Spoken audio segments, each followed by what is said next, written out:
சண்டேனா மோஸ்ட்டாக நான்வெஜ்ஜாக தான் இருக்கும். மதியானம் லஞ்சுக்கு நாட்டுக்கோழி பிரியாணி தான் ரெடி பண்ணியிருந்தேன்.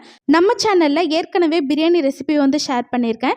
இந்த வீடியோவில் பர்ஃபெக்டான பிரியாணிக்கு ஒரு 4 டிப்ஸ் வந்து சொல்ல போகிறேன். ஃபர்ஸ்ட் டிப் பார்த்தீங்கன்னா, வெங்காயம் நல்லா கோல்டன் ப்ரௌன் கலர் ஆகணும். அந்த அளவுக்கு வதக்கி விட்டுக்கோங்க. அதுக்கு ஒரு 5 நிமிஷம் கிட்ட ஆகும். பிரியாணி நல்லா கலராக வர்றதுக்கு வெங்காயம் வதங்கின உடனே மிளகாத்தூள் சேர்த்துக்கோங்க. அடுத்து தேவையான இஞ்சி பூண்டு விழுது தக்காளிலாம் சேர்த்துட்டு மசாலா நல்லா வதங்கி எண்ணெய் பிரிஞ்சு வரணும். அதுக்கப்புறம் தான் கறி சேர்க்கணும்.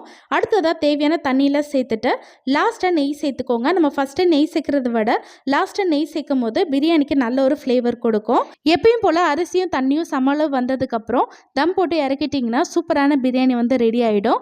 நாளைக்கு பாப்பாவுக்கு வந்து ஸ்கூல் ரீஓப்பன். இன்றைக்கி பார்த்தீங்கன்னா ப்ரௌன் ஷீட்லாம் போட்டு லேபிள்லாம் ஒட்டி நேம்லாம் எழுதியாச்சு. லீவுக்கு அப்புறம் நாளைக்கு தான் ஃபஸ்ட் டே வந்து ஸ்கூலுக்கு போக போகிறா. எப்படி ரியாக்ட் பண்ணுவான்னு தெரியல. எனக்கு ரொம்ப ஆர்வமாக இருக்குது.